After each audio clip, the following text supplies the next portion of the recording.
I'm sure you're well acquainted with wind farms. They are quite popular here in Germany, especially in the more rural areas.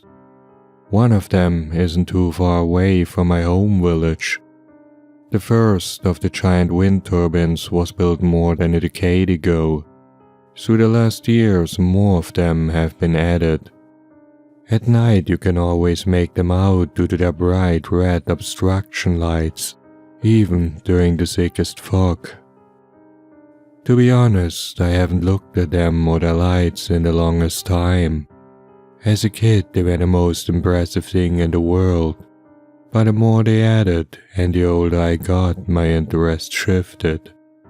Once I was a teenager, it was all about parties and girls. The past weekend I went out there by myself again. For the first time I looked up at the wind turbines. What I saw and realized at times sent me home with utter terrible fear. You see, back in the summer and early autumns, my friends and I used to hang out near the wind farms a lot. It was one of our favorite spots to hang out all by ourselves. There's really nothing there.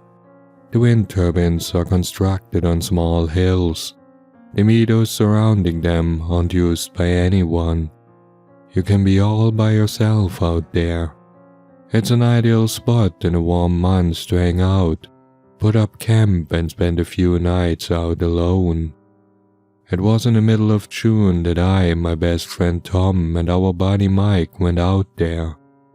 We'd haphazardly decided to spend the weekend camping out there and drinking away the memories of a particularly hard work. On Friday, we went out with 2 tents, our sleeping bags, and enough booze to last us a week. We didn't do much on Friday. We had a few drinks, played some cards, but didn't stay up too long.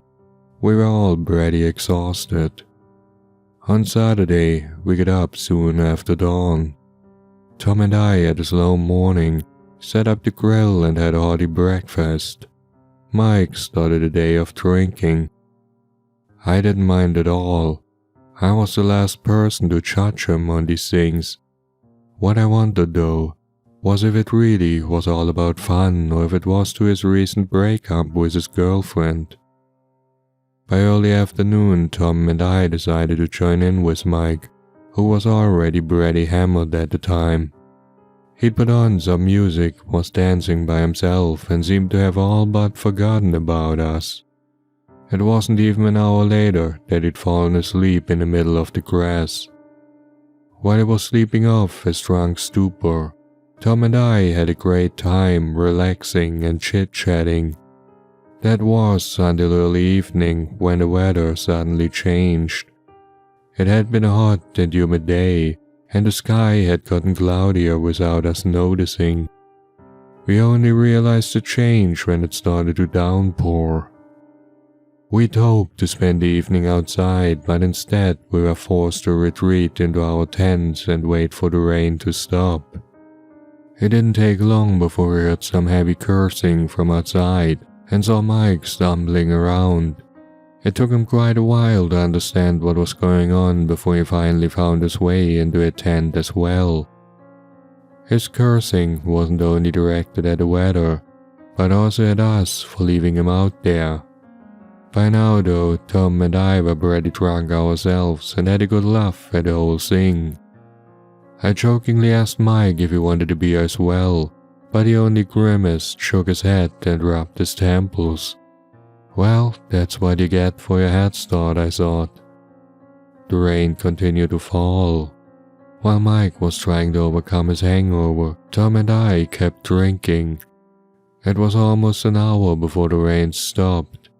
Dusk had already fallen and a layer of mist engulfed the gentle, early evening. The moment I went outside to rinse off my chair, I noticed how thick the mist actually was. Everything that was more than a few meters away was completely hidden. The only thing I could make out clearly were our tents, the chairs and the bright red lights of the wind turbines nearby. If I'd been sober, I'd probably have found the whole scenario area and a bit creepy like Mike. Instead, I opened my 6th beer and made fun of him for being unnerved. We just rinsed off the table and started another round of cards when Mike interrupted us. "Do you guys hear that?" he asked with a serious face. "Yeah," I answered. I had dumbass asking stupid questions. "Oh, fuck off, Eric," he yelled at me before he started to listen again. "What if it's a wild boar or something? Don't they come out into the meadows after a downpour like that?" "Jesus, Mike, shut up. Nothing's going on. We're trying to play our game," Tom said, annoyed. In the end, Mike shrugged, but I could see he was agitated by something. "It's just the wind turbines," Tom yelled at him after a few more minutes and threw an empty beer can into his direction. When Mike winced, we both broke into loud laughter. By now, he was clearly annoyed at us, almost angry. Moments later, he walked off and vanished out of sight. For a bit, I wondered where he'd gone before my attention went back to the game. We finished one, then the second, and then the 3rd game without Mike around. "Where'd he go? Think he left for good?" Tom shrugged, took another sip of his beer, and then started to deal the next round. As I picked up my cards though, I started to hear something as well. It was a low, distant rumbling. "You hear that?" I asked. "Oh, come on, not you too," Tom cursed. "But there's something over there," I protested and pointed at the area behind our tents. "Yeah, wind turbines," Tom laughed and pointed at the bright red lights above us in the sky. "No, that's not what I mean," I said and got up. Tom groaned as I walked towards the tent, ignoring his curses for me to come back and continue the game. "If this is because you're losing then," Tom started when the tent a few meters away from me began to shake suddenly. It was as if someone was pulling at the guy ropes. Surprised, I took a step back. "See, I told you there's," I started as I turned around, but broke off and something moved behind Tom. Tom looked over at me, and before I could even react, a figure appeared out of nowhere and rushed towards him. The figure threw itself at him, holding something in his hand, grunting and mourning. Tom screamed in shock and surprise, dropped his beer and toppled over his chair, trying to get away. I took the first few steps towards him when the figure burst out laughing. Seconds later, Mike took off the stupid mask he'd been wearing. "That's what you get, asshole!" he yelled at us. Once Tom had gotten up, he started to run after Mike in anger. The problem was Mike was much too fast, and most importantly, much too sober. Finally, after a couple of minutes of this idiotic chase, the two of them settled back down in their chairs. Mike finally decided to get himself another beer, but this time he drank it slowly. While he sat there with a triumphant smile on his face, Tom gave him the stink eye. As I sat there, I couldn't help but feel as if I was missing something. I tried to remember what it was, but couldn't. The bottle of beer in my hand seemed to make fun of me, and I gave up once more. Then something came back to me. "Mike, how'd you shake the—" I started, but Tom cut me off right at this moment. "Yo, Eric, you lost the game, right? You know what it means?" "Wait, no, the game wasn't over. It's because Mike jumped out all of a sudden and scared you." "Hey, Mike!" I called out to him, but I saw that he was busy with something else. He'd taken a sip of his beer before he turned his attention back to something else. 13, 14, 15. I heard him murmur to himself before he shook his head and started again. "Hey asshole, the hell are you doing?" I called out to him once more. The moment Mike noticed that I'd been watching him, he shook his head. "Nothing," he answered. "Just something that was on my mind." After that, we just sat out there chatting for a bit longer. It wasn't long before Mike decided to go to sleep. I sat out there with Tom for a while longer, opened another beer and leaned back in my chair to relax.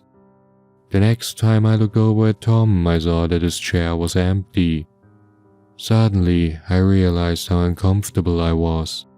My clothes were wet and I felt freezing. The moment I looked at my phone, I realized that it was long past midnight. I must have fallen asleep in my chair.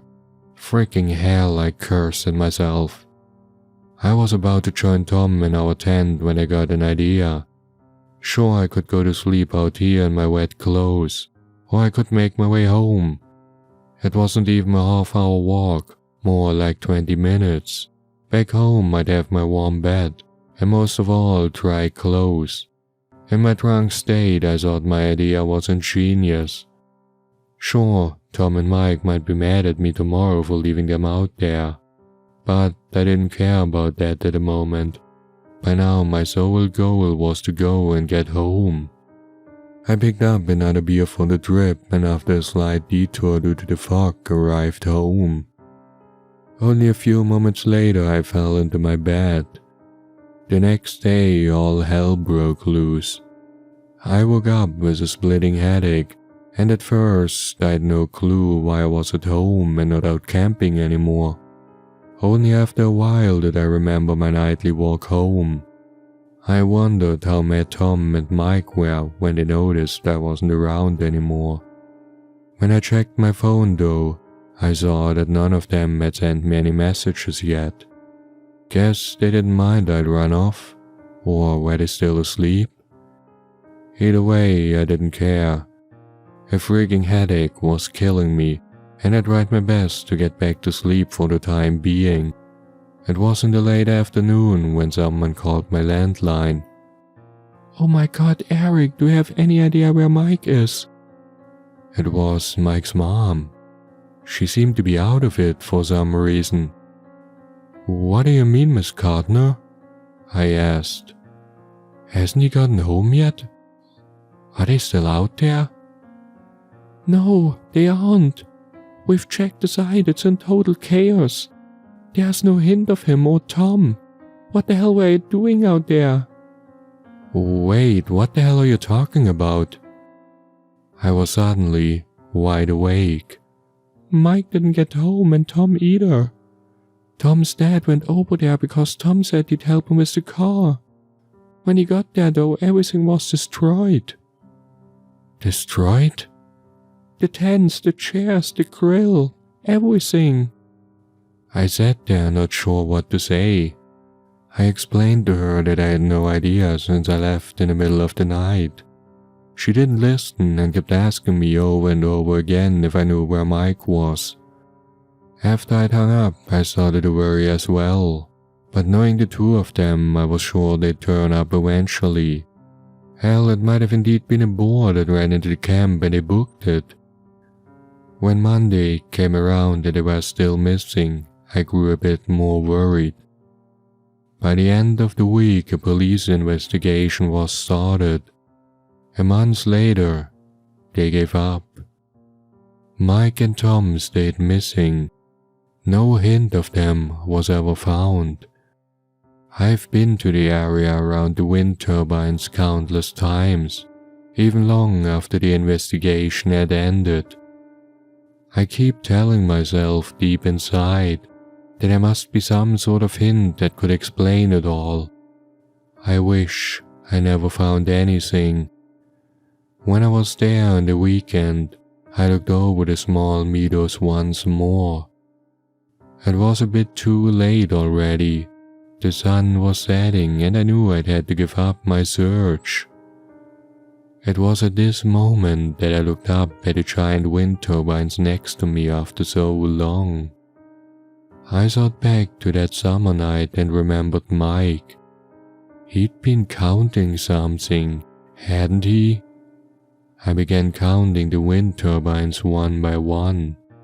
I came up with 13.